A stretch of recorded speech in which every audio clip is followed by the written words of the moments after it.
Please be seated.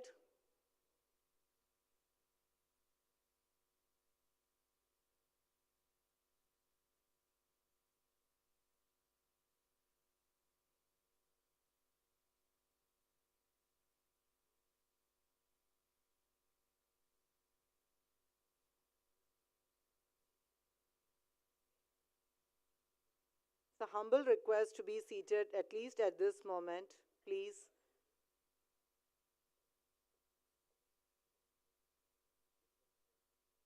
Announce.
All the graduates, it's a gentle reminder once again to please robe yourself with your Angavastram.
Audience, please take your seats.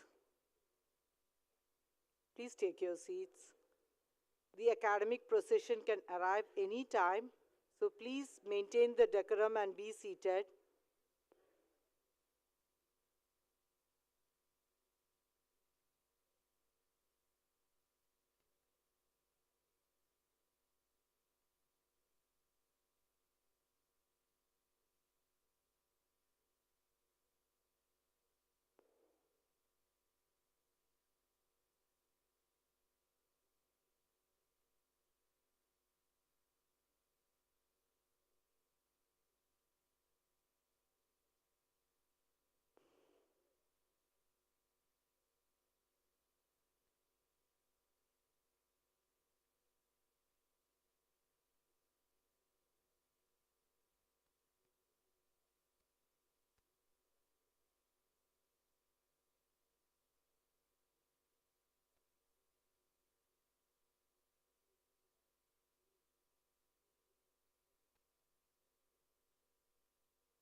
Million square kilometer of exclusive economic zone, but beyond that, the wide open sea.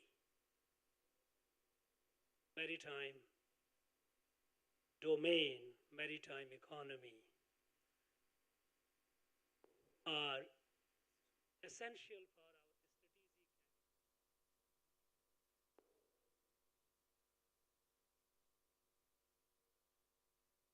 May I request all of you to be seated? Kindly be seated.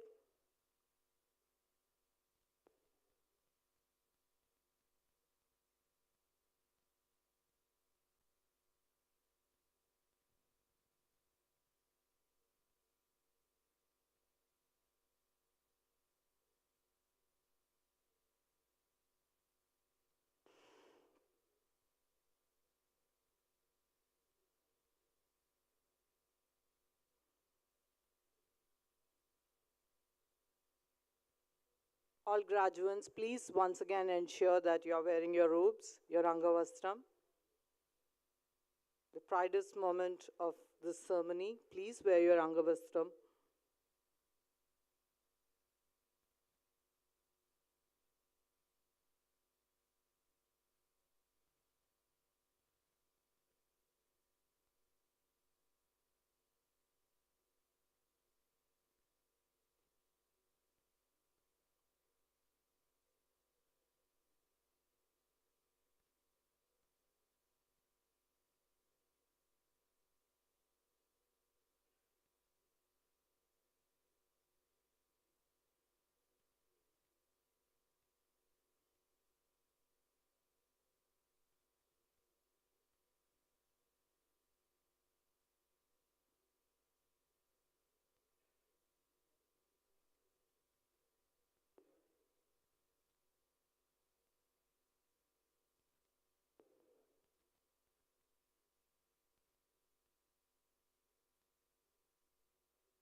Ladies and gentlemen, the academic procession is arriving. May I request everyone to stand up and remain standing till the state anthem Tamil Thai Varthu and the national song Vande Matram have been sung. Please remain standing.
ஆரும் கடலொடுத்த நிலமடந்தை கெழிலொழுகும்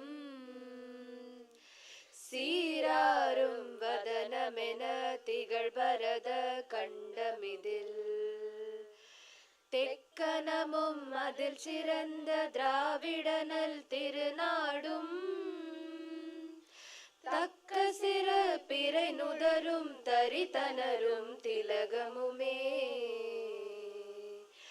அத்திலக வாசனை போல் அனைத்துலகும் இன்பமுற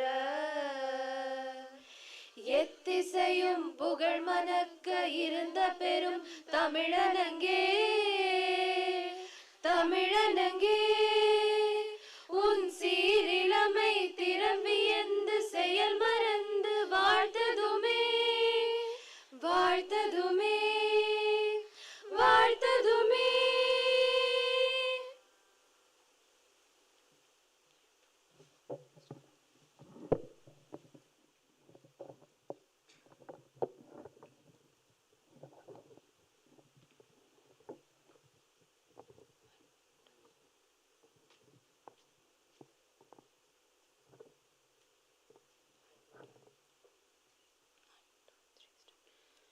Vande Mataram Vande Mataram சுஜலாம் சுஃபலாம் மலயஜ சீதலாம் சஸ்யஷாமலாம் Mataram Vande Mataram शुभ्रज्योत्स्ना पुलकितयामिनीं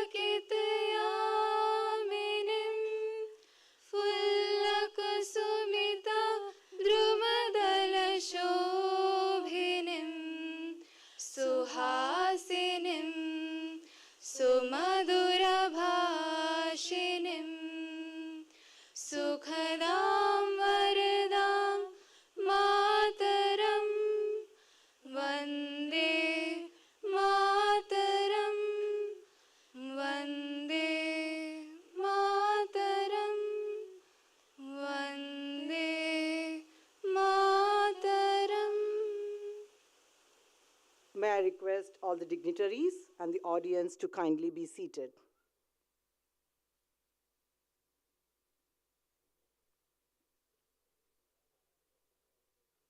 I request the Honorable Vice Chancellor to declare the convocation open.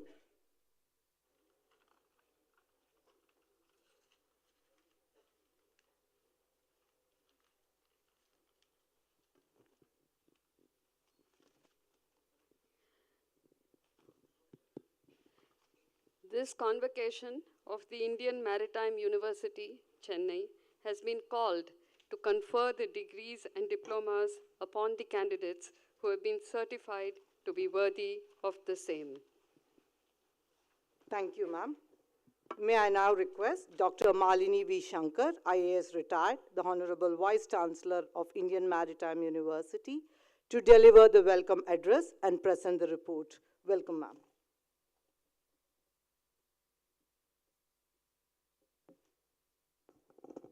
Thank you. Good morning.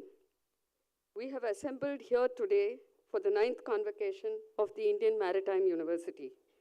We are deeply honored and privileged to have Ambassador Harshvardhan Shringla, a distinguished officer of the Indian Foreign Service, as the chief guest for the 9th convocation.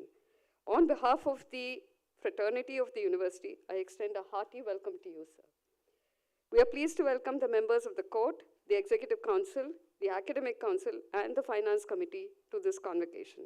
We also welcome people from the industry and other invitees. We extend a warm welcome to the graduates and their families who have joined us on this joyous occasion. Mr. Harshvardhan Shringla was born on the 1st of May 1962 in Mumbai. He completed his schooling at Mayo College, Ajmer, and graduated from St. Stephen's College, Delhi. Mr. Shringla began his illustrious career with the Indian Foreign Service in 1984. During his distinguished service of 38 years, he held significant assignments both in India and abroad. After his initial postings in Vietnam, Israel, France, and South Africa, and in the permanent mission of India to the United Nations in New York, Mr. Shringla served as the Indian ambassador to the Kingdom of Thailand between 2014 and 2016. He served as a High Commissioner of India in Bangladesh from January 16 to January 2019 and won accolades for his role as the co-chair of the India-Bangladesh Joint Boundary Working Group, which finalized India's vital land boundary agreement with Bangladesh. In 2019, Mr. Shringla was appointed as the Ambassador of India to the United States of America. His tenure was marked by the wide travel he undertook to connect the Indian diaspora with their motherland. Many of you would recall the Howdy Modi event that took place in Houston, Texas on 22nd of September 2019, where Prime Minister Mr. Narendra Modi and US President Donald Trump jointly addressed a gathering of over 50,000 people. The event was the largest rally ever hosted for a foreign leader in the United States and the first one to be attended by the country's chief executive, the President of the US. Mr. Shringla, as India's ambassador, was the key architect of the event. On assuming charge as the 33rd Foreign Secretary of India on 29th of January 2020, Mr. Shringla faced the daunting task of COVID pandemic fallouts, border issues with China, the military takeover at Myanmar, the withdrawal of US troops from Afghanistan, just to mention a few. Mr. Shringla discharged these responsibilities with aplomb and alacrity. In 2023, Mr. Shringla was appointed as the chief coordinator for India's G20 presidency. He has published papers on conflict prevention, economic diplomacy, the Indian diaspora, and India-Bangladesh relations. He has also written on a number of topics ranging from international economy, climate change, preventive diplomacy, and India-US bilateral relations. A polyglot, Mr. Shringla speaks French, Vietnamese, and Nepali, apart from English and many Indian languages. He is an avid reader and a sports enthusiast with interest in mountaineering and hockey. He had been a part of a number of mountain expeditions, including one to Everest Base Camp and to the Friendship Peak in Himachal Pradesh. Sir, it is my privilege and honor to welcome you to the 9th convocation of the IMU, and I thank you once again for consenting to be the chief guest and deliver the convocation address. Mr. P. Shankar, Chancellor of the University, a distinguished bureaucrat, ex-Chief Secretary of Government of Tamil Nadu, we are privileged to have him as the Chancellor, and unfortunately, he could not be present with us today due to health grounds. I extend a warm welcome to all the graduates receiving their degrees today in person. I also extend a hearty welcome to the distinguished guests, proud parents, the members of the media, the faculty, the staff, and all the students of the Indian Maritime University. I will now present a brief report of the Indian Maritime University. The university was established by an Act of Parliament in November 2008 under the Ministry of Port, Shipping and Waterways in order to promote education, training, and research in maritime and allied sectors. India's maritime sector has been a long driving force behind our nation's economic growth. The sector has gained prominence in recent times in India and global policy making. Technologically, the maritime and logistics sector is undergoing a profound transformation. The Maritime India Vision MIV 2030 and the Maritime Amritkal Vision MAKV 2047 have set out ambitious targets of the government in promoting the growth of the maritime sector. In alignment with the national objectives, the IMU has embarked on an ambitious voyage. During the last academic year, the Indian Maritime University has taken notable initiatives to enhance academic standards in collaboration with professional bodies, industry, and academia, and to catalyze a research ecosystem in the university. An innovation and startup policy has been drafted with a view to promoting entrepreneurship among our students and alumni. A revised and comprehensive endowment policy has been adopted, and it is our pleasure to share that a senior alumnus of the IMU has offered a handsome endowment to establish a center of excellence at the IMU Kolkata campus. In order to stimulate research in partnership with industry, policies pertaining to public-private partnership and intellectual property rights is on the anvil. IMU's Policy Research Cell, the Center for Policy Research in Maritime Studies, or CPRIMES, has been active in hosting discussion fora and training in specialized areas. The activities, to cite a few, include the G20 University Connect One World, One Ocean in March 2023, the Blue Economy Initiatives, sensitization training on formulation of disaster management plan, panel discussion on ocean governance, and the workshop on seaport security management and emerging technologies. Future plans include deliberations in niche areas such as the P&I Club of Maritime Sector, deep sea mining, and high seas treaty. Our proactive policy on diversity has seen a significant increase in the number of female students and the cadets on campus, rising from a mere 12 in 2014 to over 190 in 2024. In pursuit of excellence, the university has commenced preparations for the NAC accreditation process. Faculty development programs, updation of curriculum on the lines of outcome-based education are a few initiatives in this direction. 3 new postgraduate programs have been launched during the academic year.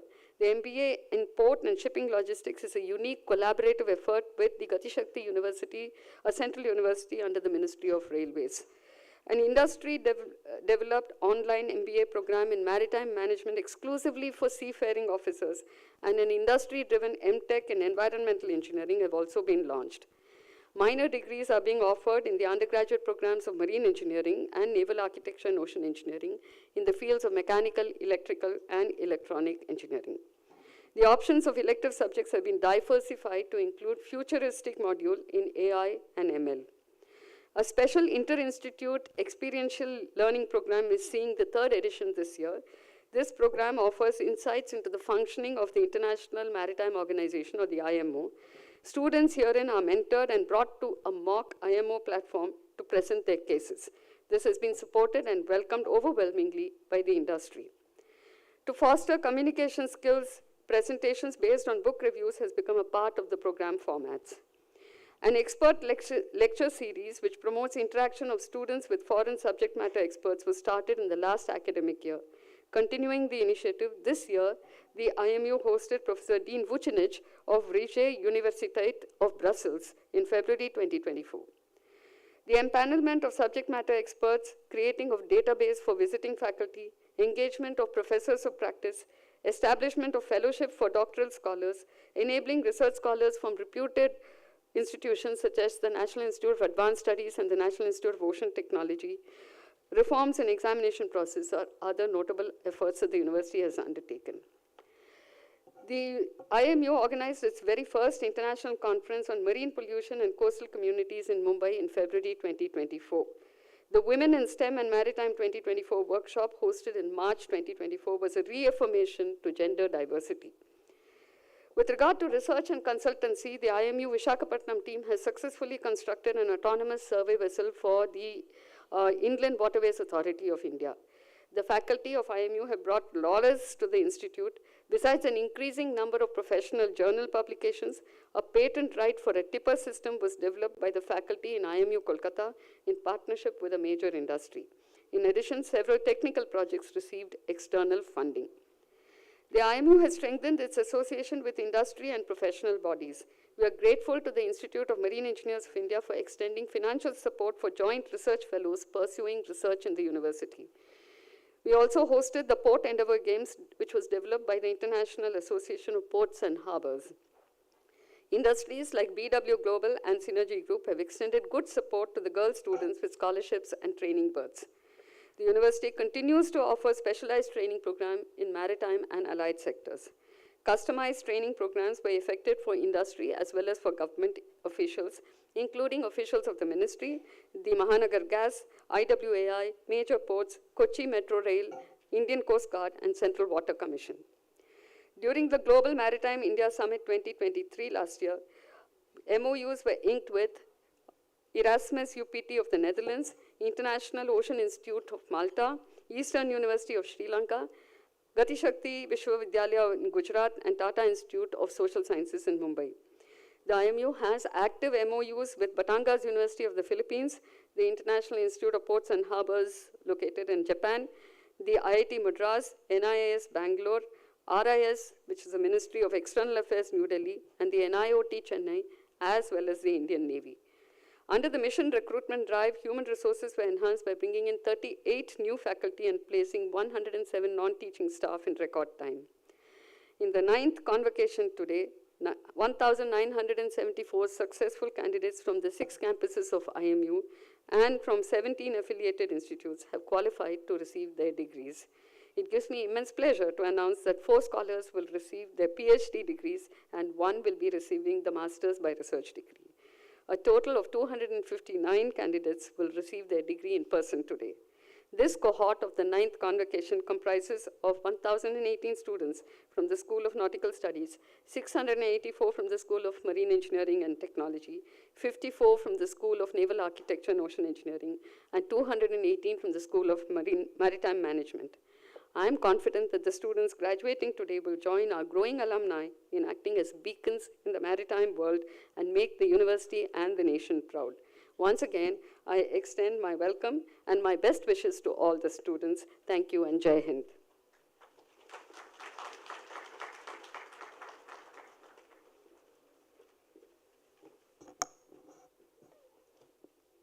Thank you, ma'am, for the warm welcome address and the comprehensive report. May I request the Honorable Vice Chancellor to now felicitate our chief guest, Sri Harshvardhan Shringla, IFS retired.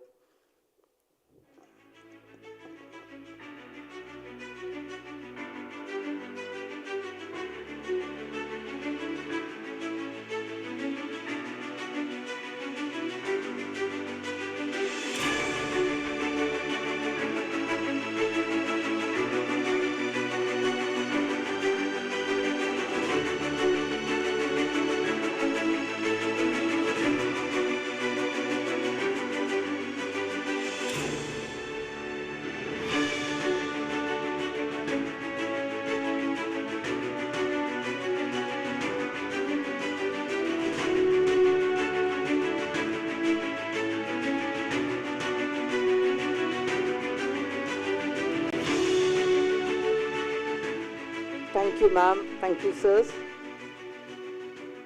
Now may I request the Honorable Vice Chancellor to start the award of degrees and PG diplomas. Let the candidates be now presented.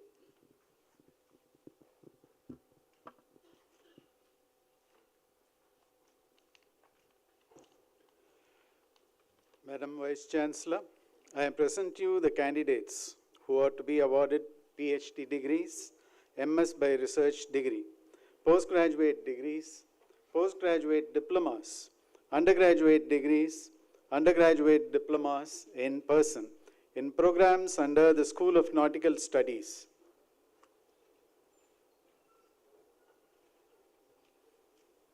the School of Marine Engineering and Technology,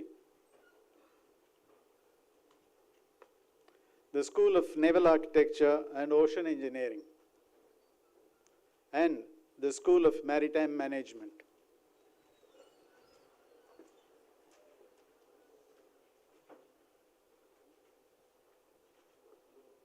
I assent to the award of PhD degrees, MS by research degree, postgraduate degrees, postgraduate diplomas, undergraduate degrees, and undergraduate diplomas to these candidates in person.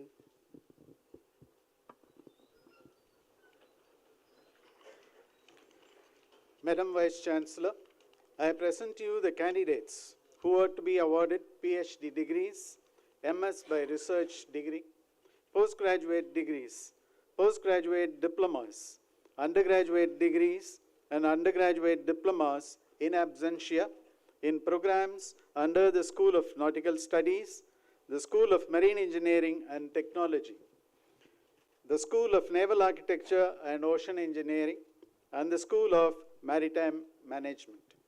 I assent to the award of PhD degrees, MS by research degree, postgraduate degrees, postgraduate diplomas, undergraduate degree, undergraduate diplomas to the candidates in absentia. Thank you, ma'am. Thank you, sir. May I now humbly request the Honorable Vice Chancellor to sign the Register of Graduates.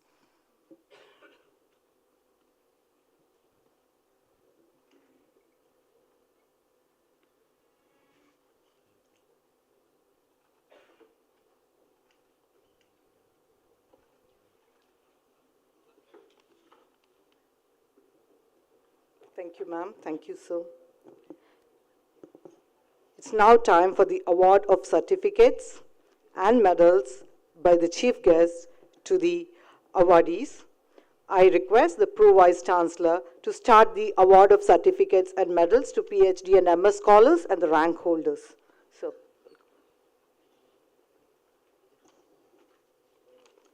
The chief guest will be pleased to award the gold and silver medals and certificates to the candidates. I now request the chief guest, Shri Harshvardhan Shringla, IFS retired, to kindly present the medals and certificates to the candidates.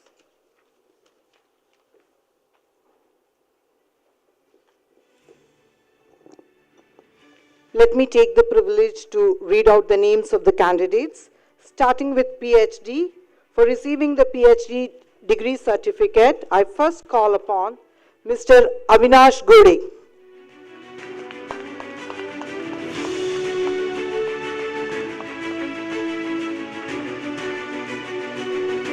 Mr.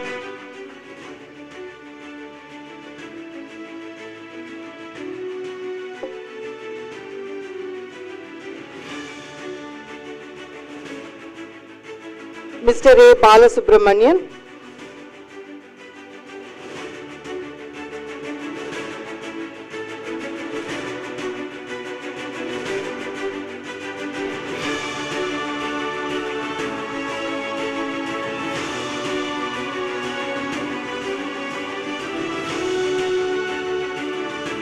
Mr. A. Ennarasu Karunation.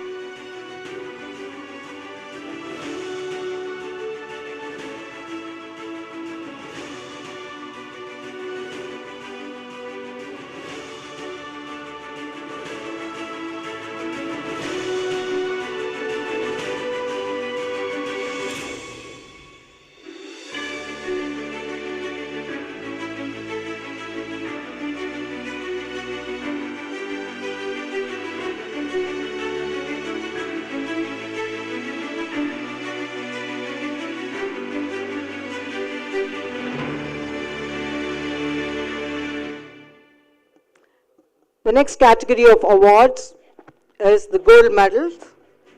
And the gold medal for MTech in Naval Architecture and Ocean Engineering program goes to Mr. Keshav Raj MK.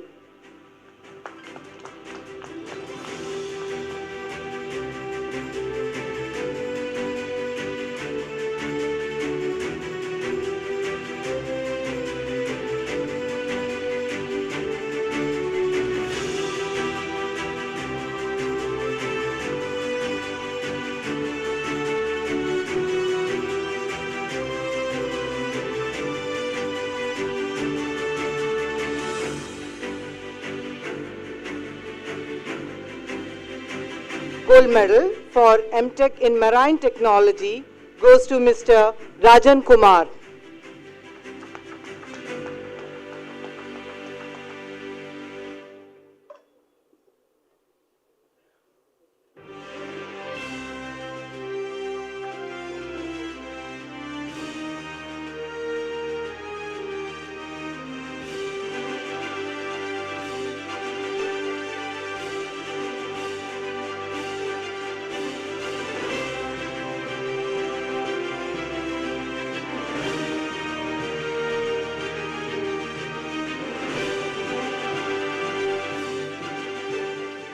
Gold medal for MBA in International Transportation and Logistics Management goes to Ms. Abhisheka Deepa Topu.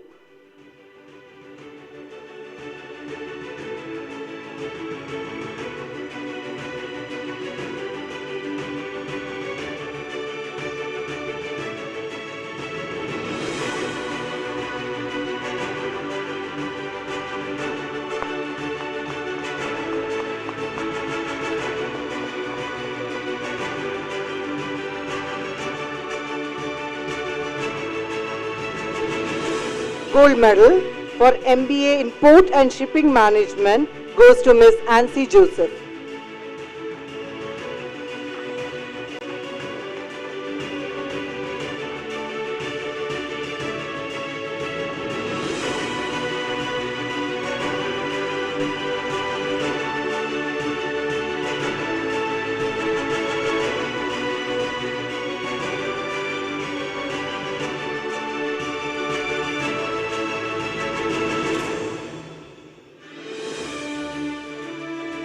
Gold medal for the program BTech in Naval Architecture and Ocean Engineering goes to Mr. V. Shobhit Kumar.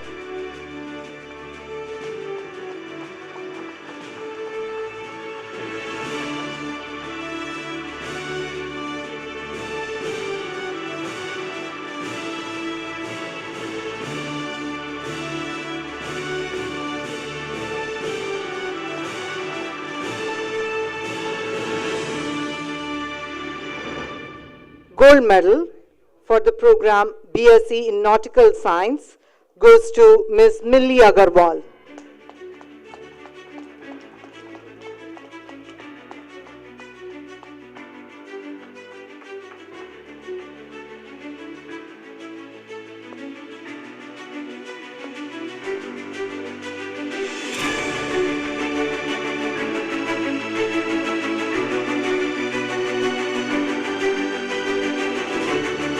Last among the gold medalists, gold medal for BBA in Logistics, Retailing and E-Commerce goes to Ms. Anshika Chauhan.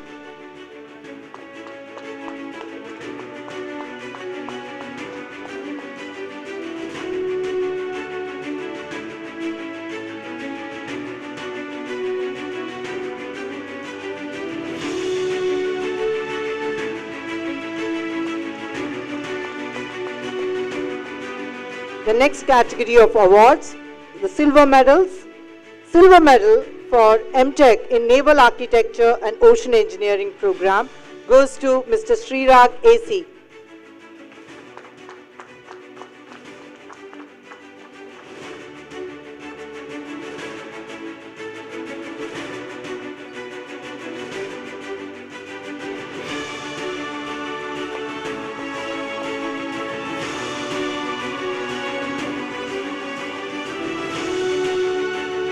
Silver medal for MBA in International Transportation and Logistics Management program goes to Ms. Monisha Roy.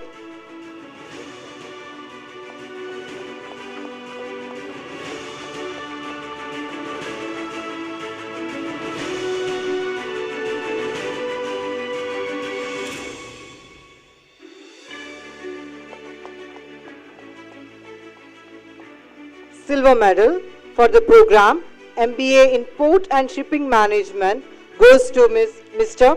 Gokul Krishnan KG.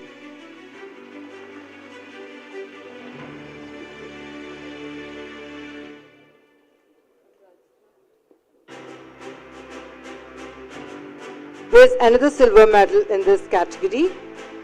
MBA Port and Shipping Management.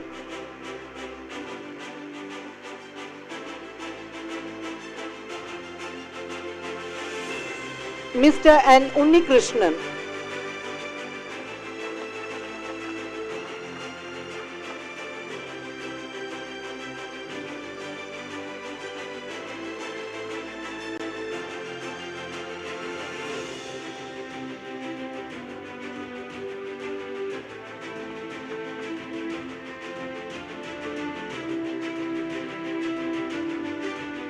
Silver medal for the program BTech in Naval Architecture and Ocean Engineering goes to Ms.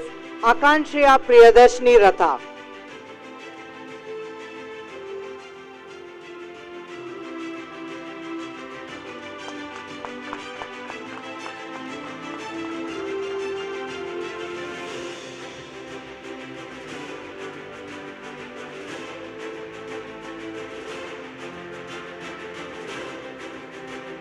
The silver medal in BTech in Naval Architecture and Ocean Engineering is also shared by Ms. Erin Anto.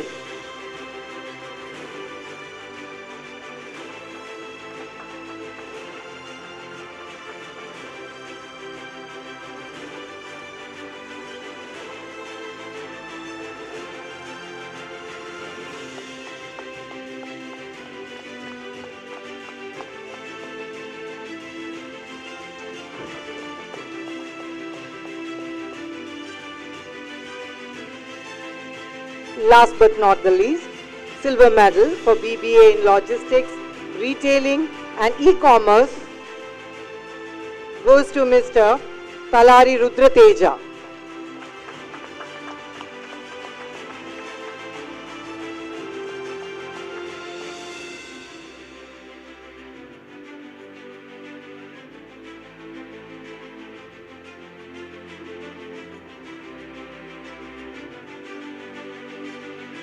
With this, we come to an end of the award of degree certificates and medals. Thank you, sir. Thank you, ma'am. Now it's time for the convocation address by the chief guest. I request the Pro Vice Chancellor to invite the chief guest for delivering the convocation address.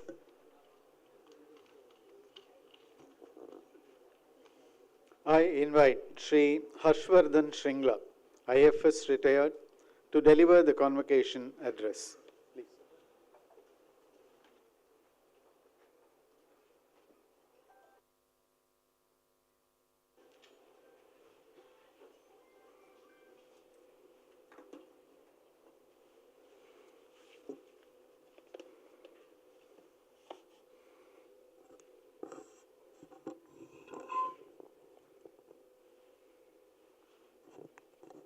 Distinguished Vice Chancellor of the Indian Maritime University, Dr. Malini V.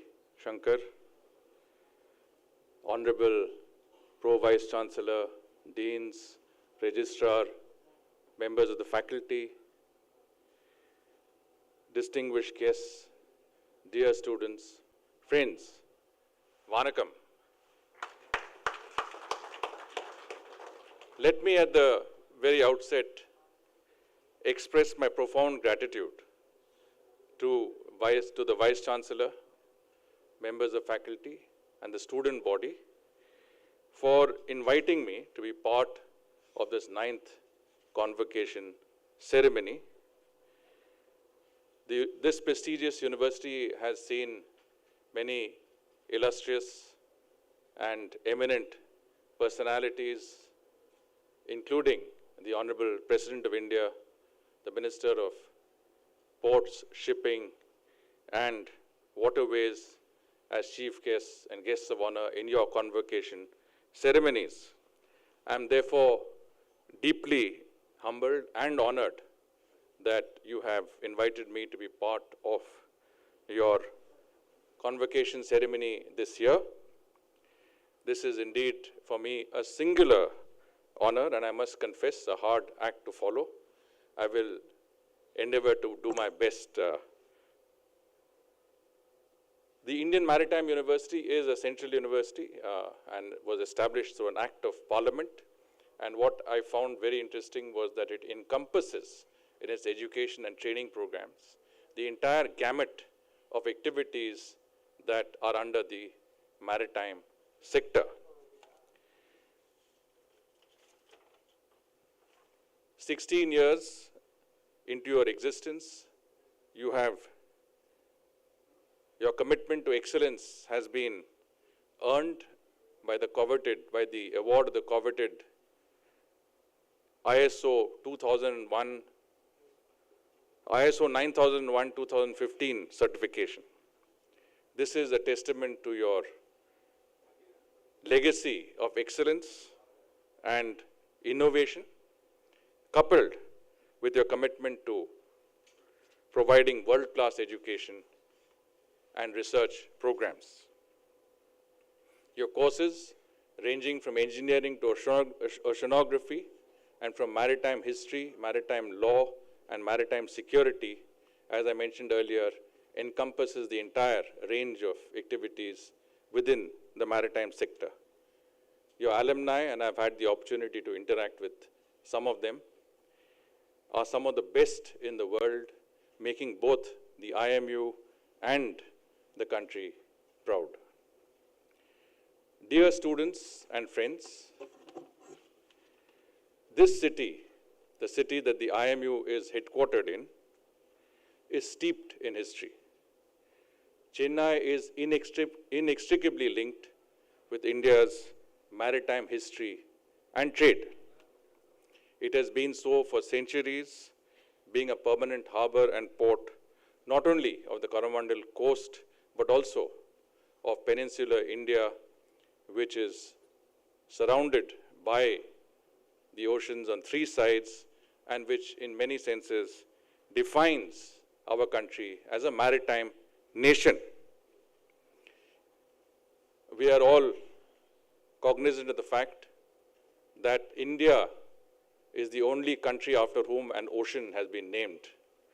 And that also is a testimony to our history of maritime trade and seafaring.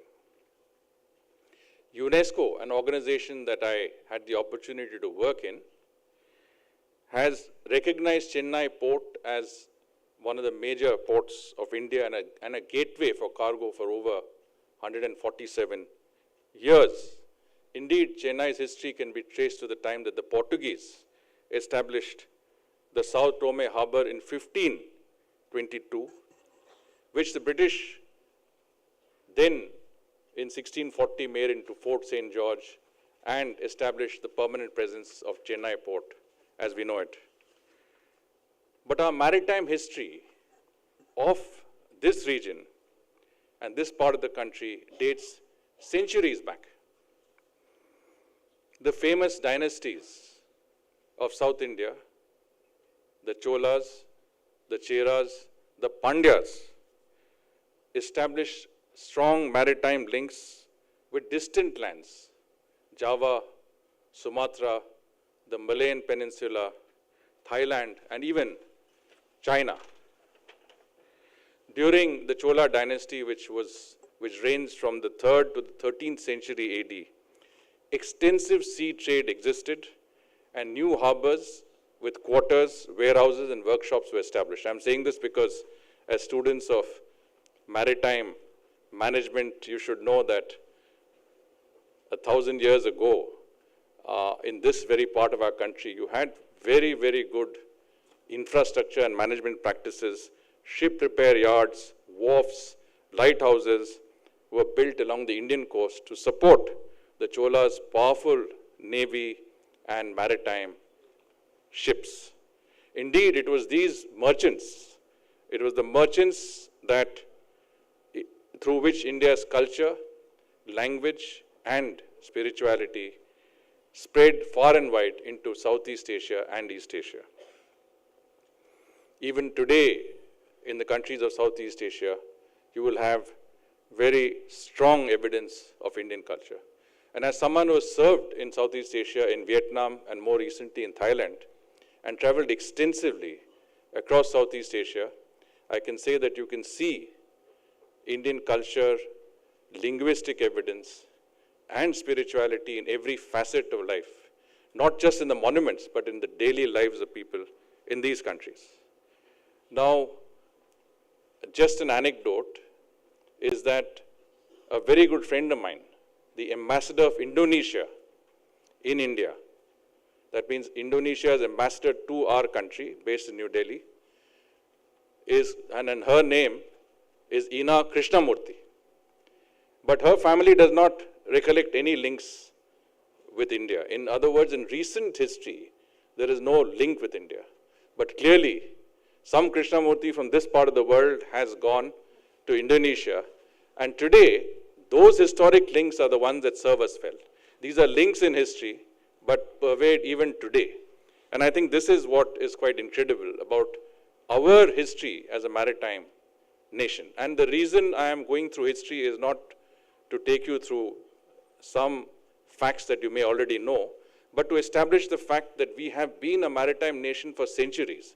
And today, as we see the revitalization of our shipping industry, of our seafaring industry, of everything that you are learning and the Indian Maritime Institute is imparting by way of education and training, is an area in which we are reclaiming our rightful place in the domain of maritime, I would say, voyages, maritime adventures, and the maritime domain as a whole. It is, of course, easy to forget the maritime aspect of our country's borders, our country's, let's say, boundaries, when we are so consumed with our land borders. India has a land border of over 15,000 kilometers. Many of our challenges have come from our land borders. But we also have a maritime border of 7,500 kilometers, to which you have to add that extensive exclusive economic zone, and the fact that we are the focal point for shipping lanes carrying trillions of dollars worth of cargo. The opportunities are there through the maritime route, but some of the most serious challenges to us also come from the maritime route. Those who colonized us came as traders, conquered us, and ruled us for over 200 years until we gained our freedom. And more recently, some of us would remember the incident of the terrorist attacks of 26/11 or the 26th of November 2008, when terrorists came and indulged in acts of terrorism in the city of Mumbai. These two events etched in history will tell us never to take our sea borders for granted and to always be vigilant against challenges that could come from the oceans. And friends, the world today is more complex than ever before. You have been witnessing or observing the conflicts in Europe, in the Middle East. These are conflicts far away, but they can have a direct impact in our lives in today's very interlinked and interconnected world. Let me give you one small example. In about a year ago, in fact, I think it's exactly a year since the Hamas launched an attack against Israel on 7th of October last year, and the Israel-Hamas conflict broke out, at which time the Houthis, the Houthis are a tribe based in Yemen. It's actually a non-state actor, I would say, today, started harassing shipping along the sea lanes going to the Suez Canal. Now, as people interested and involved integrally in the maritime domain, I want to share with you how acts far away can impact on what we are doing. Shipping across the Suez Canal, which is very important for us, has dropped by, in volume terms, by 50%. And shipping along the longer route, along the Cape of Good Hope, on the southern tip of Africa, has increased by 74%. The cost of shipping has gone up, as you would know, by 15 to 20%. That means our exporters and people in our country who are involved in businesses that involve transportation of cargo have greater competition to face because of the increased cost of shipping. Our exports to Europe, which take the Suez Canal route, has dropped by about 21%. So it can impact on our lives if there is a lowering of transportation of cargo. It not only impacts on our national security and our economy, but also on the well-being of so many who depend on the maritime domain for a living. And as you graduate from the Indian Maritime University, you carry with you, of course, a part of India's rich maritime legacy into your future. It is on this foundation, of course, that you have to build your future and India's future credentials as a maritime power. And you have a unique opportunity to do this. You all are a part of our vision to become a developed country, a Viksit Bharat by 2047. In the next 6 years alone, from now until 2030, our GDP is expected to expand by between $4 to $5 trillion. We will become the third largest economy in the world. Now, if you take this figure of $4 to $5 trillion and compare it, when China grew at its fastest level between 2000 and 2010, when the entire world, the Western world, was supporting China in their endeavor to make it a manufacturing base and invest in China, the Chinese economy grew by $5 trillion. So this $5 trillion that we will add on will be a great leap forward. Demographically, we have a great advantage. We are a young country. The average age in India is 28 years. Many of you who are 25 years of age today will be 50 years in 2047 when we are looking at the vision of becoming a developed country. Many of us here who are your mentors, guides, teachers will encourage you to reach that, to endeavor to reach that level of a developed country by 2047, but the effort will be yours alone. Because in 2047, you will, those of you who are 25 today will be 50 by that time. So you have a huge opportunity. We have a demographic dividend. We're adding 1 million young people to the workforce every month. Those of you who are part of the IMU are privileged because you are among the best, the brightest. You've been selected for an outstanding educational path that will lead to outstanding careers in a domain that is a sunrise sector. I mean, we are today looking at our Maritime Vision 2030. We are looking at a Viksit Bharat. We are looking at doubling our shipbuilding capacity. We are looking at adding a very significant number to our seafarers. And you are at the vanguard of this effort. And the IMU is the mechanism and the institution that will take you to that heights and those heights that you seek. Now, of course, shipping is very important to us because 95% of our shipping and 95% of exports actually and trade goes to the maritime route. Only 5% of our trade is through other routes, which is by air or by land, etc. But our foreign trade policy vision also looks at our doubling or tripling our exports to $2 trillion by the year 2030, out of which $1 trillion will be merchandise exports, $1 trillion will be services. And if you talk about $1 trillion in merchandising exports itself, you can imagine the increased capacity in shipping terms that you'll have to create.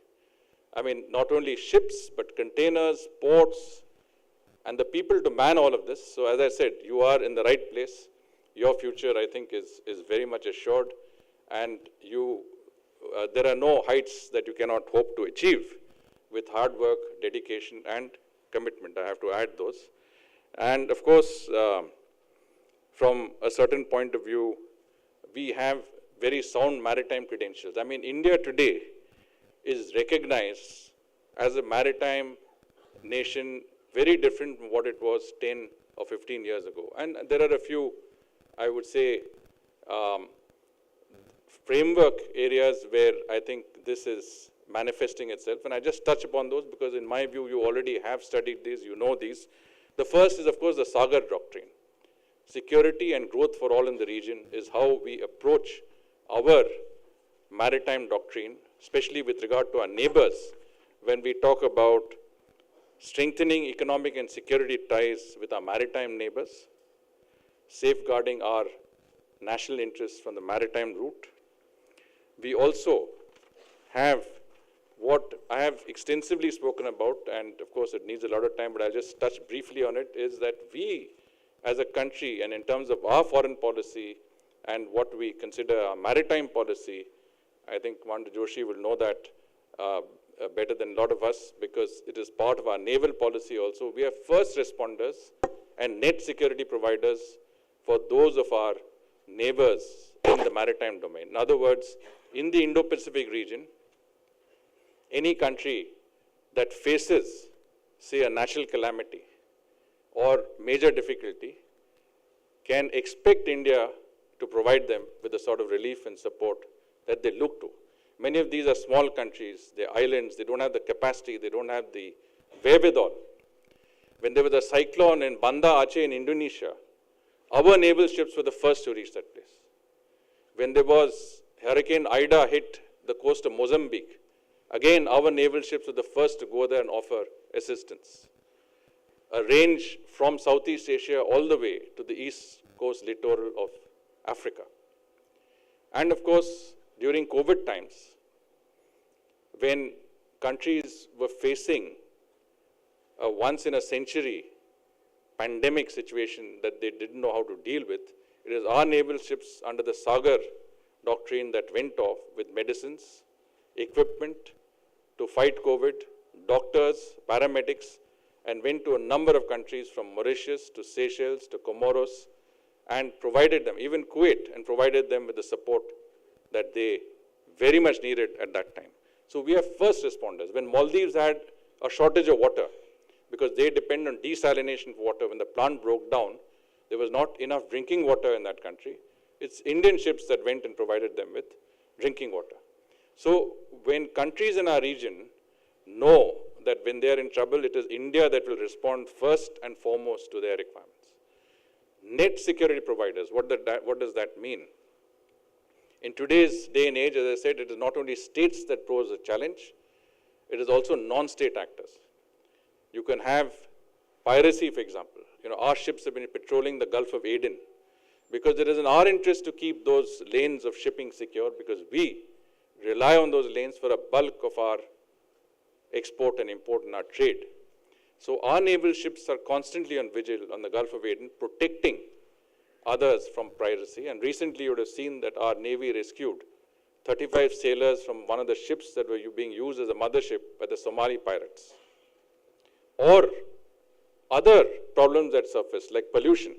When there was a major pollution problem by the grounding of a ship off the coast of Mauritius, our Coast Guard was there to clean it up. When there was a major fire off the coast of Sri Lanka on a merchant vessel, our Coast Guard was there to help in dealing with that problem. So we are also net security providers. We ensure that when you have any security concern, we are there to protect you. We work closely with our neighbors Sri Lanka and Maldives in providing a sort of a security cover in maritime terms. And I think this is something that our friends and neighbors, especially in the Western Indian Ocean, rely on, that we are a maritime power. We are increasingly there to help and protect. We are not there to coerce and conquer. We are there to help and protect, something that we did centuries ago when the Cholas went out into Southeast Asia, Indonesia, Malaysia, Thailand, Vietnam, Cambodia, and most of it was based on Pacific intercourse, trade, mendicants, spirituality, language, and all of our partners benefited from that approach. And today, in our foreign policy, when we talk about human-centric globalization, our approach is a human-centric approach. So whether it is to seek peace in the Ukraine or in the Middle East, I think we are in the foremost of helping other countries and helping bring down tensions as a responsible global power. The other aspect, of course, you're familiar with is the blue economy. You know, the potential of the blue economy in terms of deep sea mining, in terms of undersea minerals, in terms of coastal tourism, fisheries, aquaculture development. The Sagarmala project, which you're very familiar with, port-led development, and how we can promote the development of port infrastructure, coastal berths, road and rail projects, harbors, skill development projects, community development, cruise terminals, etc. Cruise, shipping has also become a very big industry. And I was quite surprised, and I realized that only during COVID, when these cruise liners came to a standstill, and we found that a bulk of those serving in these cruise ships, I mean the tourism cruise ships, were Indian citizens. A very good number of those working in that sector are Indian nationals. And like you, I think most of them have very significant, background in marine degrees. And I think they are the ones that are, in many senses, holding this industry together.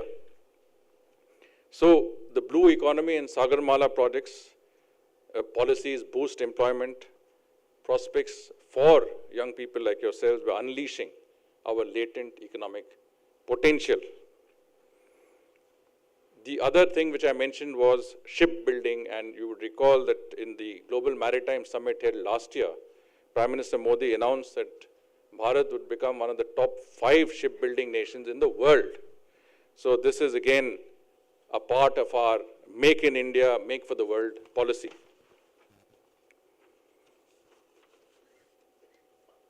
The maritime vision, which I again mentioned, 2030, seeks to make India a top seafaring nation with world-class education. And of course, if you have seen that in the last 9 years, the number of seafarers have increased by 140%. In other words, that India's generating seafarers through the efforts of the Indian Maritime University primarily has resulted in our adding more than 1 lakh of people to that workforce of seafarers to now bring it close to 3 lakhs. And if you see one more very interesting statistics which the Directorate General of Shipping has put out, it is that the number of women seafarers has gone up by over 500%. And today we have over 10,000 women seafarers that are working in this industry. And I want to tell you one thing that you may not know, that when this policy was implemented, do you know who was the Director General of Shipping who was behind this policy?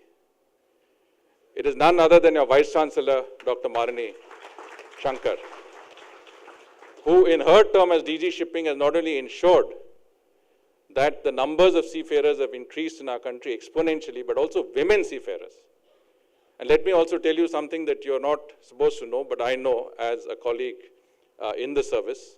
She is one of the most brilliant IAS officers that our country has ever produced. Very understated. Never draws attention to achievements, but is always working for the success of whichever project or whichever ventures she is involved in, and working in the service of our nation. And I have no doubt that as the Indian Maritime University starts implementing the vision of India becoming a top seafarer nation in the world through world-class education, training and research, at the helm of the Indian Maritime University, Dr. Shankar will deliver on all of those pledges and I would say vision statements that have been made. So all the very best in that endeavor. Now I want to just, before I conclude, add a few points, and I think this is something that is actually gratuitous advice. That means you're not asking for it, I'm simply giving it to you, students. Of course, as I said, the world is there before you, and the sky is the limit. There is no ceiling in front of you. You have the best education, the best inputs, and you are at the threshold of an industry that is going to explode upwards. In other words, that is going to increase exponentially in terms of the investments that our country is going to make in your sector. But please do remember that all of it has to be backed up, as I said, by hard work, dedication, commitment. Also remember that in our country we have a Guru Shishya Parampara, which means that you must respect those who have imparted this knowledge and education to you, because that is something that's invaluable. You can get money, you can get wealth, you can get all sorts of other benefits. You will rise up in promotion terms. But the knowledge that you have today and the knowledge that will hold you in good stead as you go along your careers is something that you can never forget. The second, of course, is make sure that you're part of strong alumni within the Indian Maritime University, because that is an important factor. The university was set up in 2008, and you have to create this network of alumni that will serve you throughout your careers. Of course, needless to say, you have to constantly update yourself, because we are also in a challenging environment. You're not without your competition. There's a lot of competition in what you do. And updating in a constantly changing environment, because maritime science, maritime management, maritime law, maritime architecture, all of this is changing very rapidly. There's much greater automation. AI is changing things around the world, artificial intelligence, new technologies are coming in. And you have to be constantly at the cutting edge to be ahead of the game. And I think that is very, very important. To all the 1,974 people who are graduating today from the 6 IMU campuses and the 17 affiliated institutes, my very, very best wishes.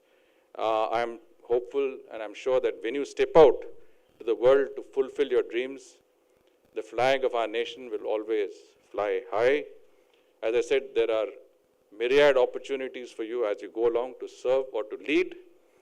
And I have no doubt that you will set a mark in whichever area of the industry that you decide to make your career in. And of course, don't forget the fact that you were launched from one of the best institutes, the Indian Maritime University. So all my very best wishes. Nandri, thank you. Namaskar.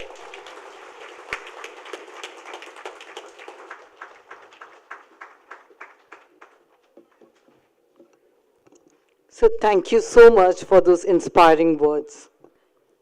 Now it's time for us to end the convocation. May I request the Honorable Vice Chancellor to dissolve this convocation.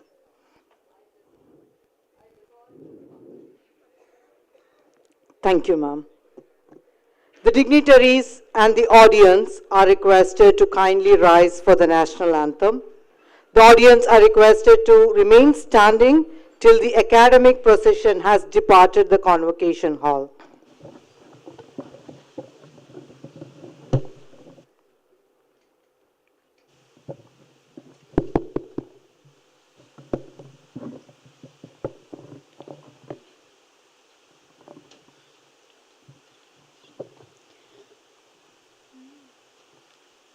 जनगण मन अधिनायक जय हे भारत भाग्य विधाता पंजाब सिंध गुजरात मराठा द्राविड़ उत्कल बंगा विंध्य हिमाचल यमुना गंगा उच्छल जलधि तरंगा तव शुभ नामे जागे तव शुभ आशीष मागे गाहे तव जय गाथा जन गण मंगलदायक जय हे भारत भाग्य विधाता जय हे जय हे जय हे जय जय जय जय हे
Audience, kindly be seated.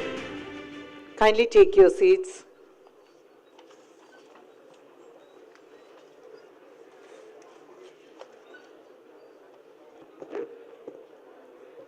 Congratulations to all graduates. Indian Maritime University wishes you all success for all your future endeavor. May I request everyone, including the scholars and the rank holders, to be seated. All the medal winners and scholars who have taken their certificates and medals from the chief guest, please assemble outside for a photo session. Please exit through your right exit. Remaining graduates, kindly be seated. Please have your degree certificate and medals also with you.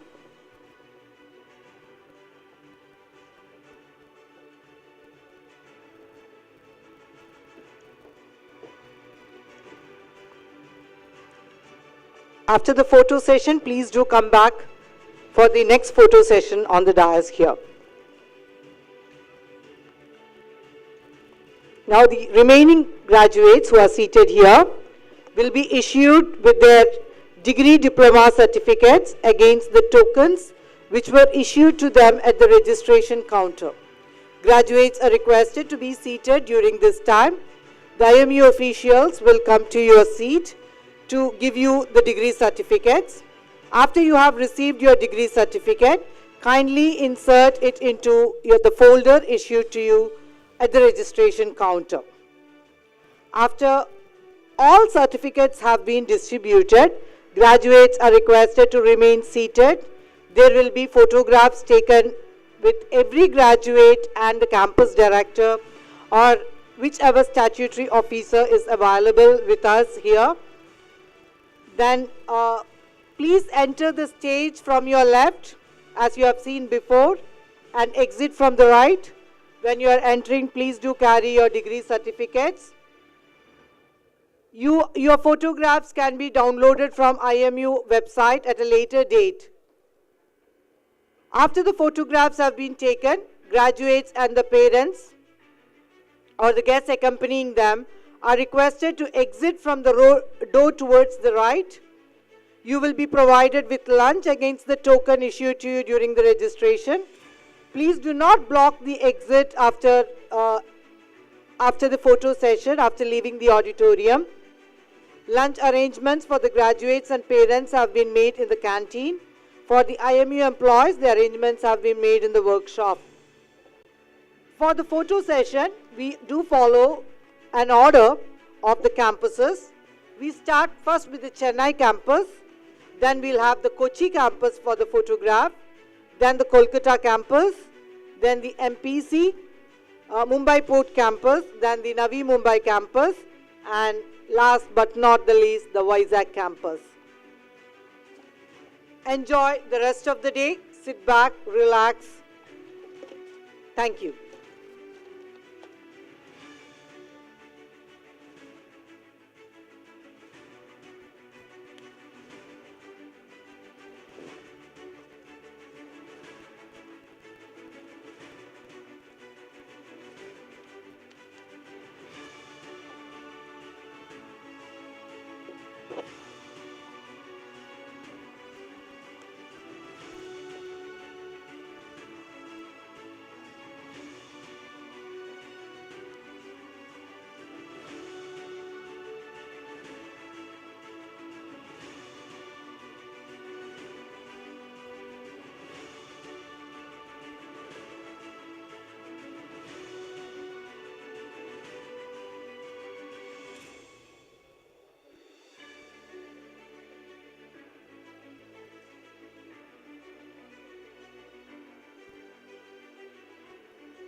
ready, you can start.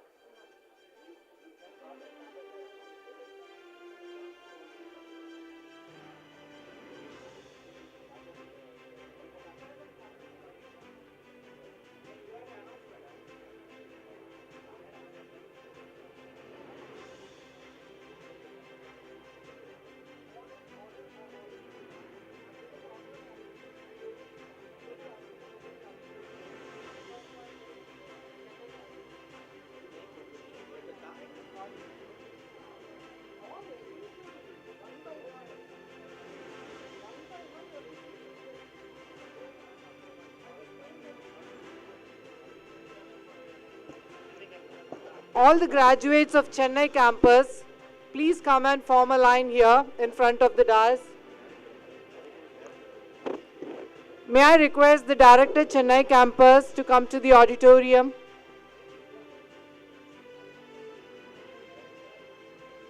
So please come to the dais.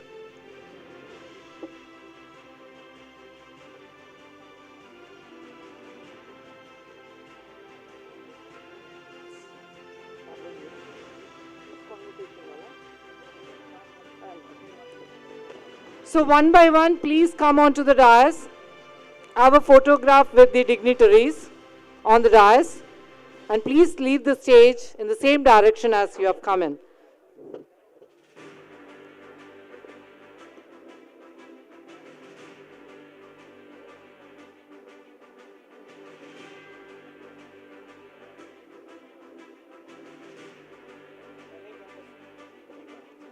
Chennai campus, the graduates of Chennai campus, please come and stand near the dais.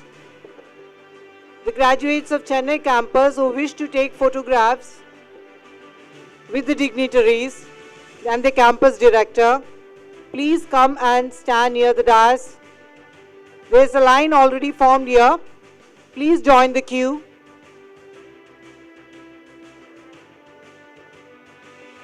If the faculty and the other people are here, please guide the students. The faculty and HODs of Chennai campus, please guide the students, please, to make the process easier.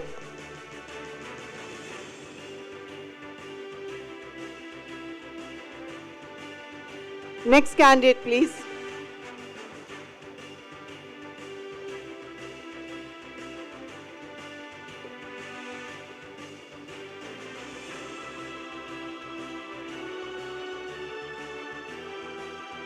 Next candidate, please.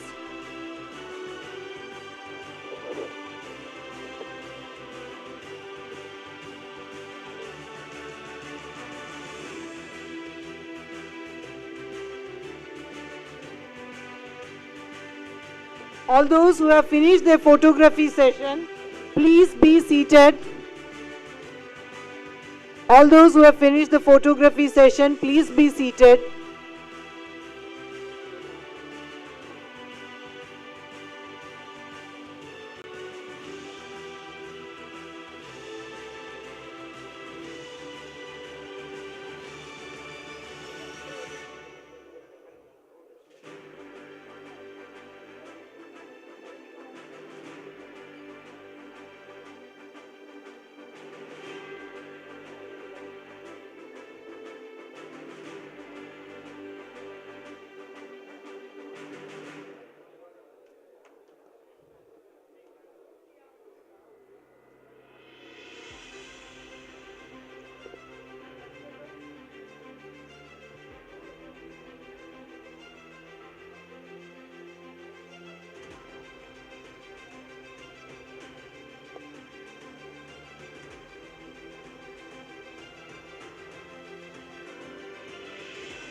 Please come, next candidate. Please come in without a lag, please.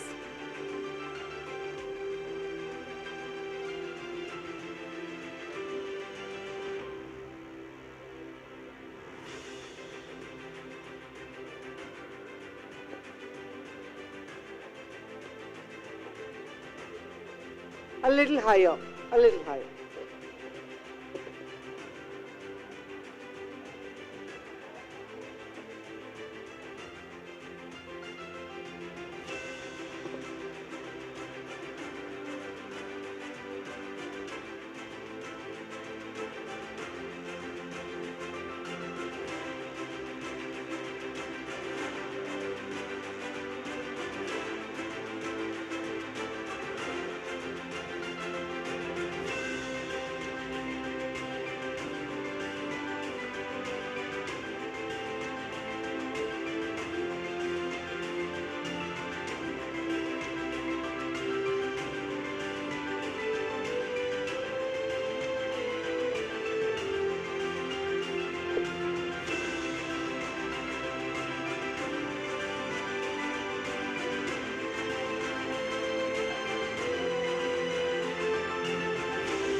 your attention.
Congrats.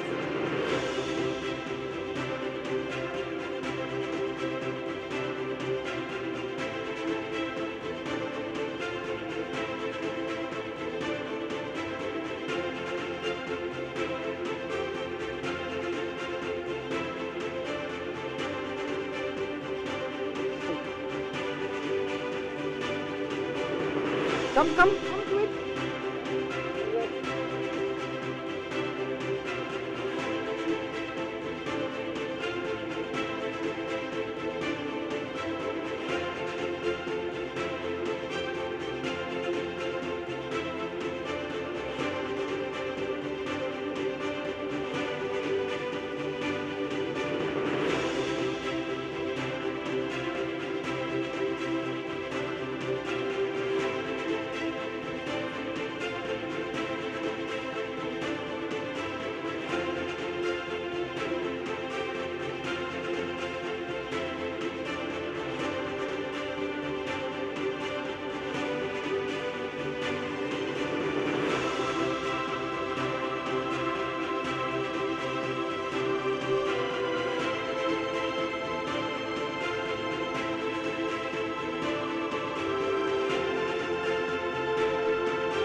Hey, what's up, everyone? We're here with the Behringer Wing.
Kochi campus will be the next. So Kochi campus graduates, please be prepared to join the line once we are done with the Chennai campus.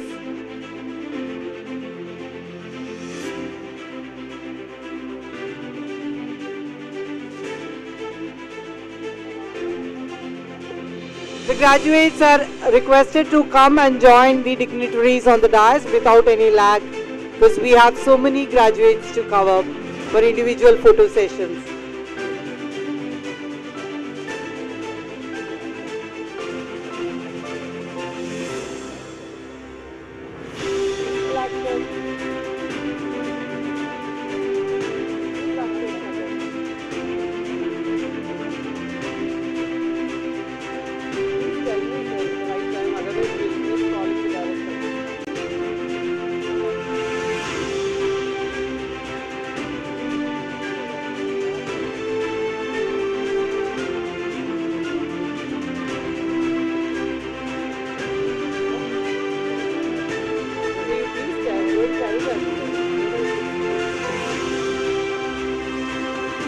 Graduates, please come and take your photographs without a lag.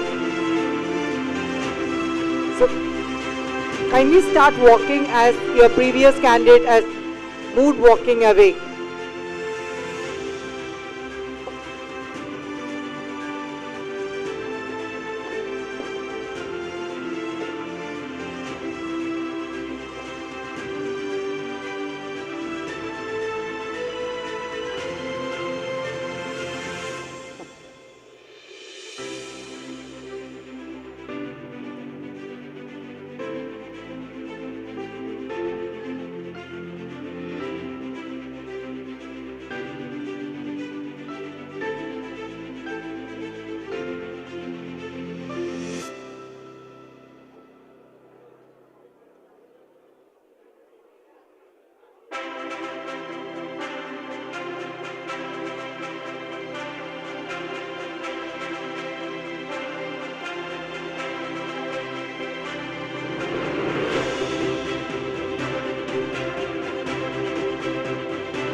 we are coming close to the end of Chennai campus, the Kochi campus director, and be ready.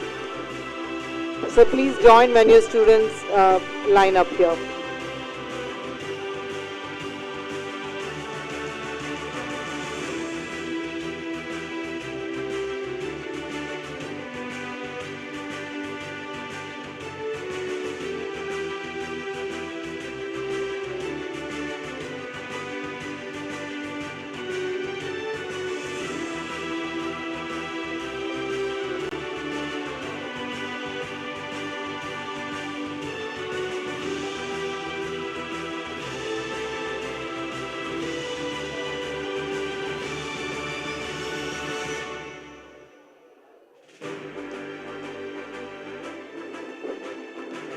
So we come to the conclusion of the photo session of Chennai campus graduates.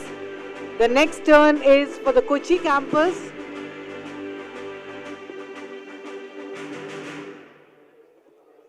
May I request the campus director, Kochi campus.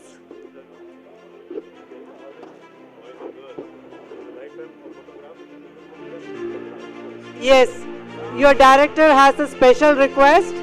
Please bear a smile on your face. This is the best possible photo ever possible. So please bear a smile on your face.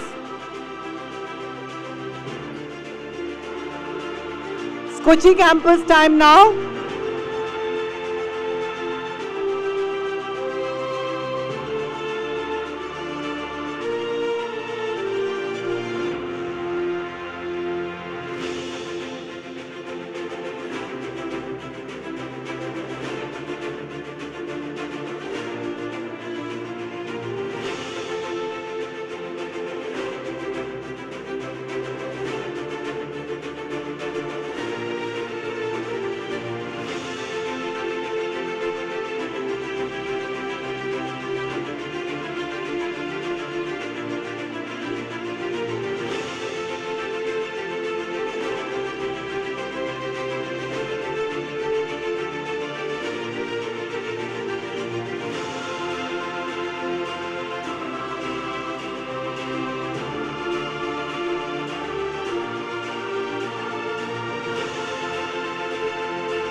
the next batch would be the Kolkata campus. As the campus director of Kolkata is not available with us today, I request the Chennai campus directors to join us to pose for photographs with the graduates from Kolkata.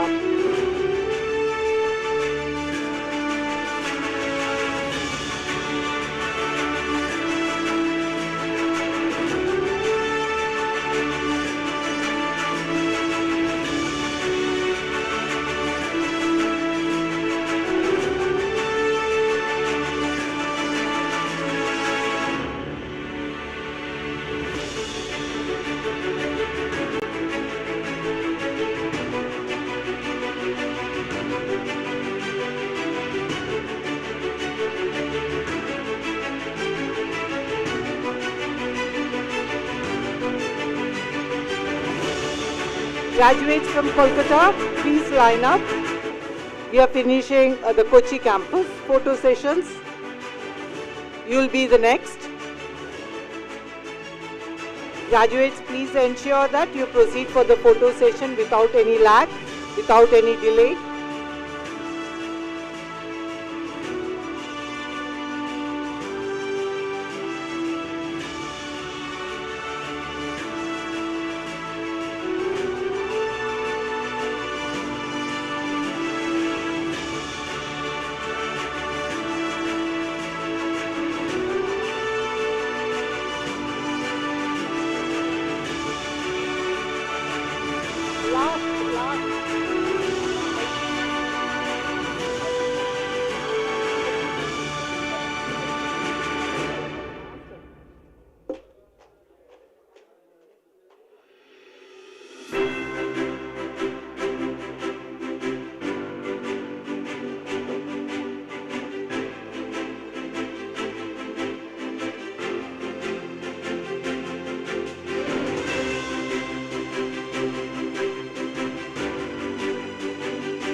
We are now done with the Kochi campus.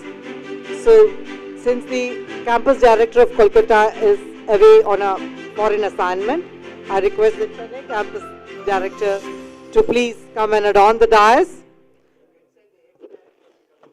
And he is also the former director of Kolkata campus.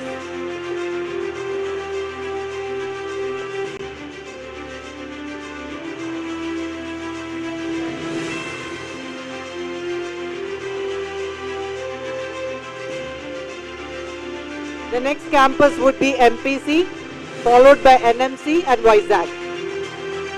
MPC candidates, be ready. Graduates from MPC, be ready.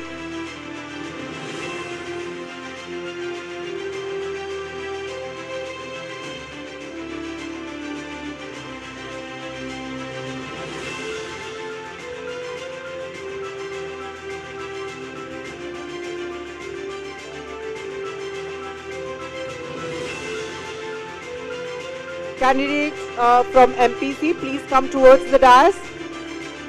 Please line up near the dais.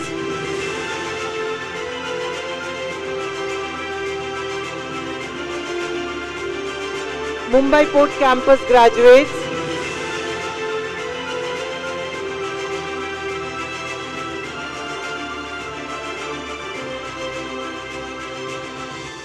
Mumbai Port Campus graduates.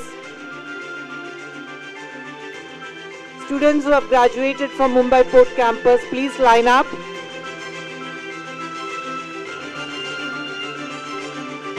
Since the director Mumbai Port Campus is not available here, owing to his foreign assignment, I request the campus director of Navi Mumbai Campus to do the honors.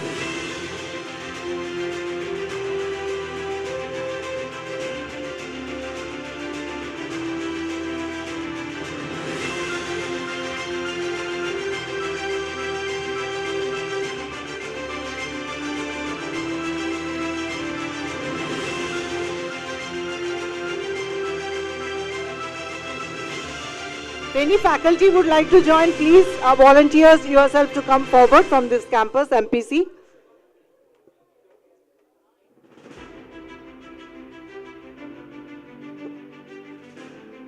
Anybody? Thank you. Thank you, Sue. Thank you.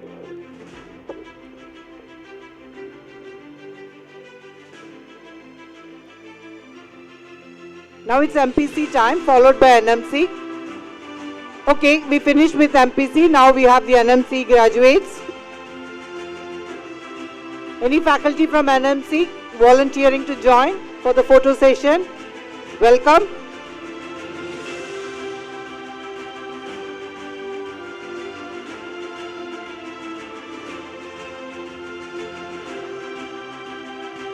The next campus would be, last but not the least, the Vizag campus. So all the graduates from Vizag campus, please line up. And I request the campus director of Vizag campus and the Dean SNAOE to come and do the honors.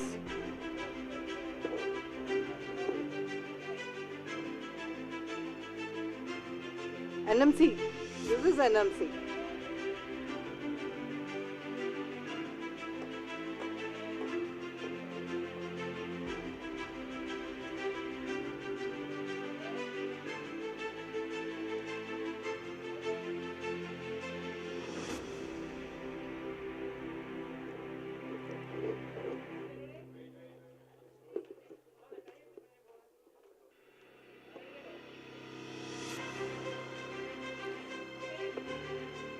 The Vizag campus director, please. Dean SNAOE, please.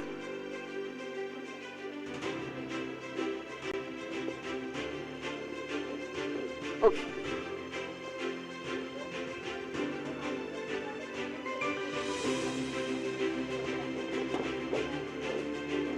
After Vizag, all the students from affiliated colleges be ready.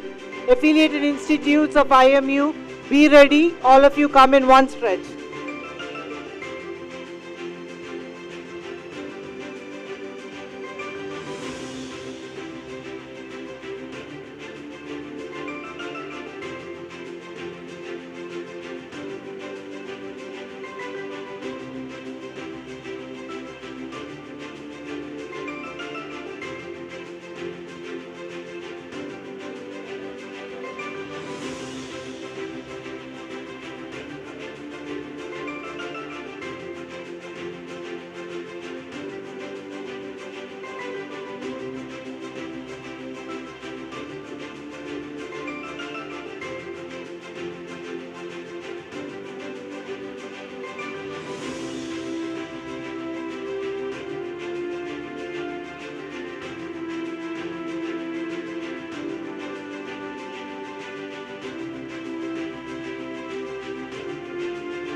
AIs, affiliated institutes, any graduate? Yeah, let it only one student. Come, please come.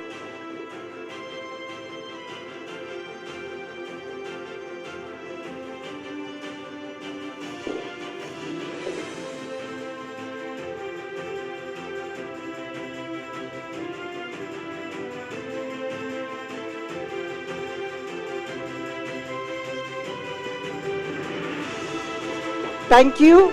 That's the end of the photo sessions. Thank you so much.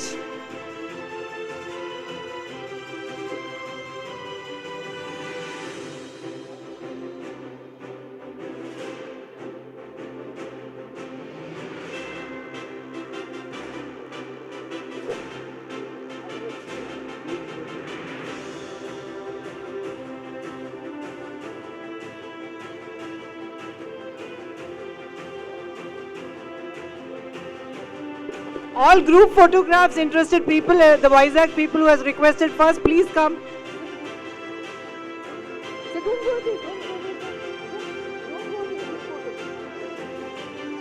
All Vizag campus students, please come for the group photo. And whoever is interested, any other campus interested in a group photo, please let me know. Anybody else interested in a group photo, please do let me know. The Vizag campus is presently requested for a group photo. Please do come out to the dais.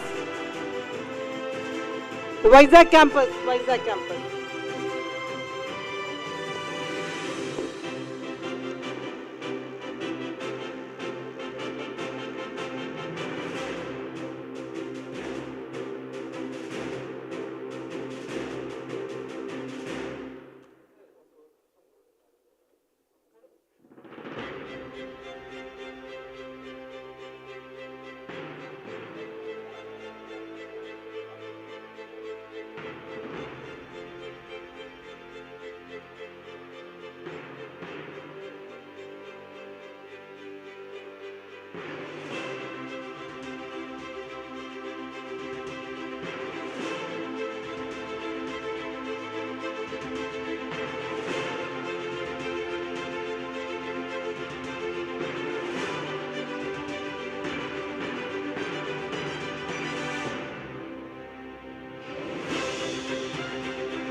Any other campus interested in a group photo?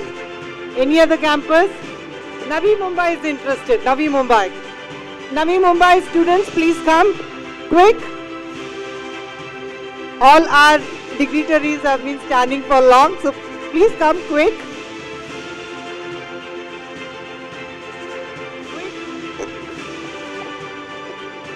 Navi Mumbai campus director and all faculty who is interested, please come.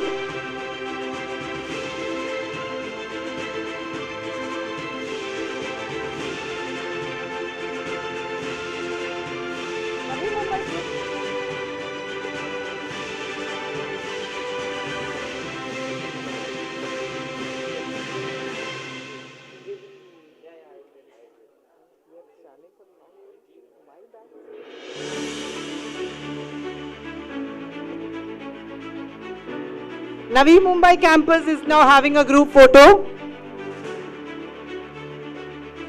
Any faculty volunteering to join? Please join.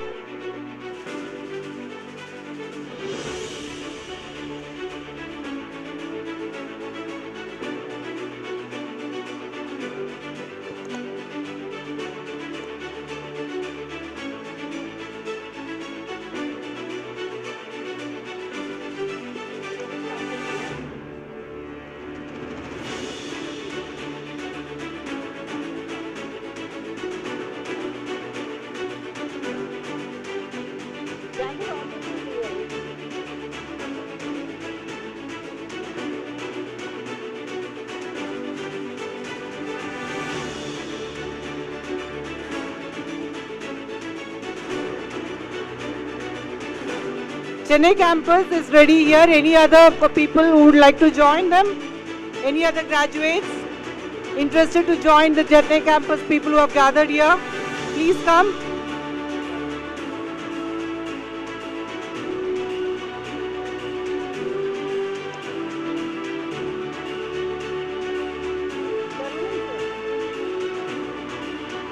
Chennai campus director and faculty, volunteering faculty, HODs, please come. Swaminathan sir, if you are somewhere in the vicinity of the auditorium, please come. You missed a lot of photographs. Dr. B. Swaminathan.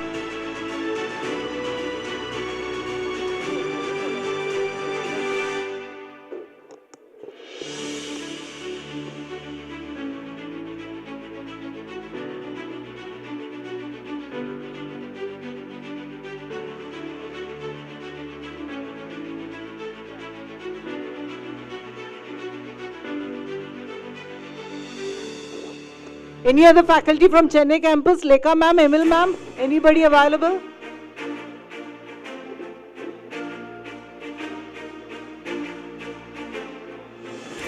Could you wait for 1 minute? Two faculty are coming. Ma'am, a bit faster. Run. An opportunity to run.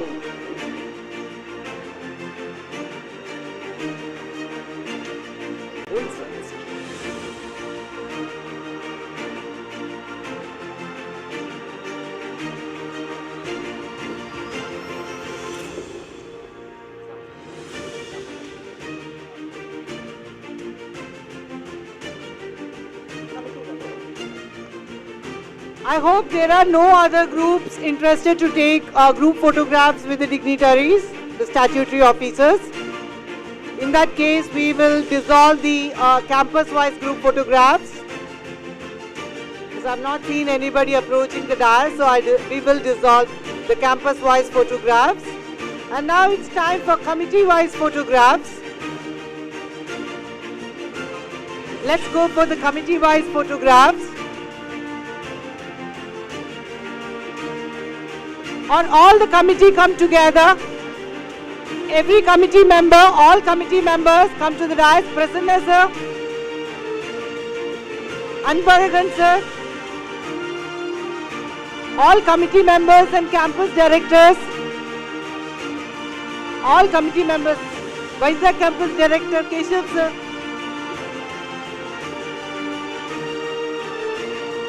all committee members, Anurag sir, Raghavendra sir, Srikant sir. I'll come. Once everybody comes, I'll come. Sini ma'am. She must be busy. Sini ma'am, are you anywhere near the auditorium? Please come. We are going to have a team photograph.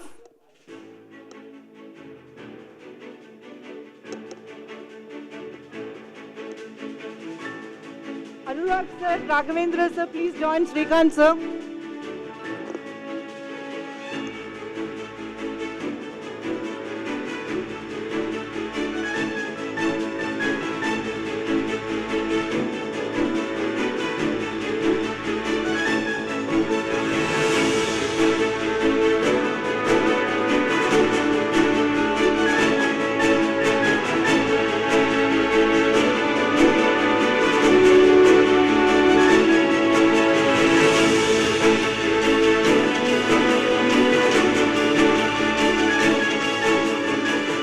Sini ma'am, if you are anywhere near the auditorium, please come. We are going to have a team photograph.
So we have come to the closing part of the convocation with the photo sessions ending.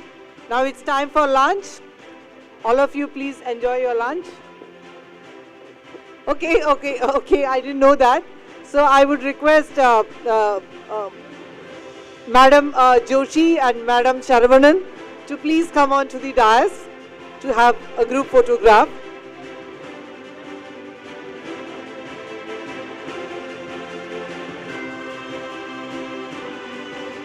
Please, madams, please come.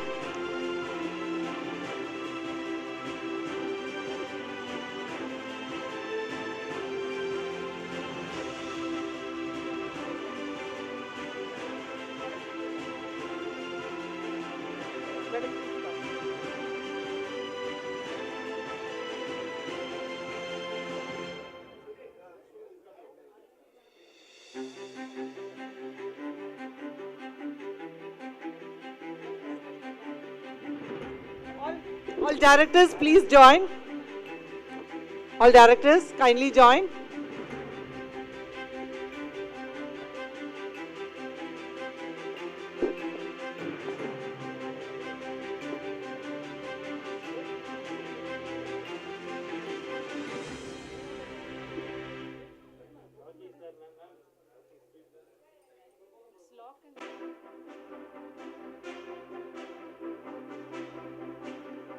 So any other director who is present here but not available on the dais?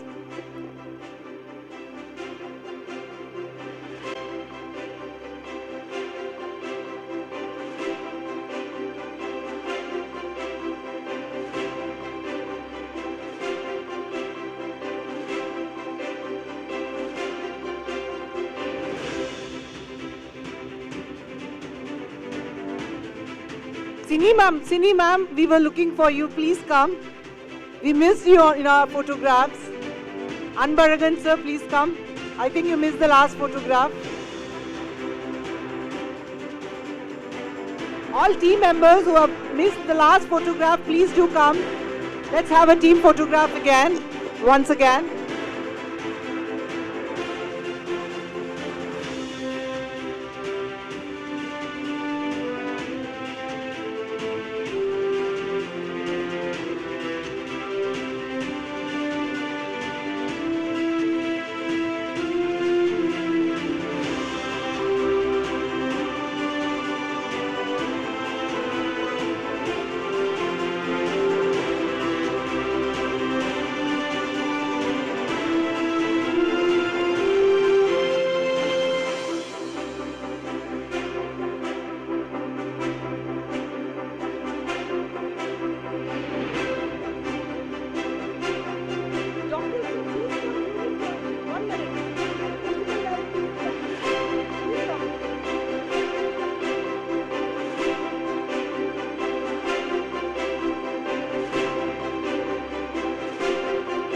Shakti sir.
So we have come to the end of photo sessions,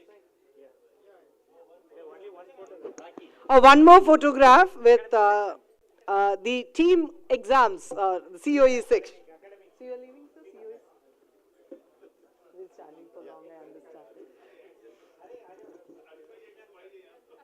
The academic section, everybody belonging to academic section is please requested to academics and exam. I mean COE sir section. Everybody who's working in COE sir section, please do come and join for a photo session on the dais.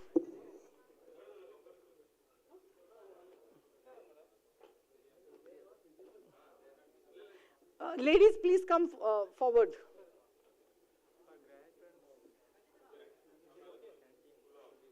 Announce, sir, announce. 2 times, 3 times announce.